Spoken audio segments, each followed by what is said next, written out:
মাত্র একজন সাধারণ শাসক একটি উট নিয়ে এসে জয় করলেন পুরো জেরুজালেম। কিভাবে সম্ভব হলো এই অবিশ্বাস্য ঘটনা? প্রায় 1400 বছর আগের কথা। পবিত্র নগরী জেরুজালেম তখন শক্তিশালী বাইজেন্টাইন এম্পায়ারের দখলে ছিল। এই শহর মুসলমানদের জন্য অত্যন্ত গুরুত্বপূর্ণ, কারণ এখানেই রয়েছে পবিত্র আল আকসা মস্ক। 637 খ্রিস্টাব্দে মুসলিম বাহিনী শহরটিকে ঘিরে ফেলে। দীর্ঘ অবরোধের পর শহরের শাসকরা একটি শর্ত দেয়, আমরা শহর সমর্পণ করব, কিন্তু শুধুমাত্র মুসলমানদের খলিফার হাতেই। এই খবর পৌঁছে যায় ইসলামের দ্বিতীয় খলিফা উমার ইবন আল খাত্তাবের কাছে। সবাই ভেবেছিল তিনি বিশাল সেনাবাহিনী নিয়ে আসবেন, কিন্তু তিনি এলেন একেবারেই সাধারণভাবে।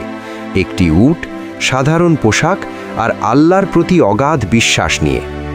যখন তিনি জেরুজালেম শহরে প্রবেশ করেন, মানুষ তার বিনয় আর ন্যায় বিচার দেখে অবাক হয়ে যায়। অবশেষে পবিত্র শহরের চাবি শান্তিপূর্ণভাবে মুসলমানদের হাতে তুলে দেওয়া হয়। এইভাবেই ইসলামের ইতিহাসে ঘটে যায় এক মহান বিজয়, শক্তির নয় বরং ন্যায়, বিনয় আর বিশ্বাসের বিজয়।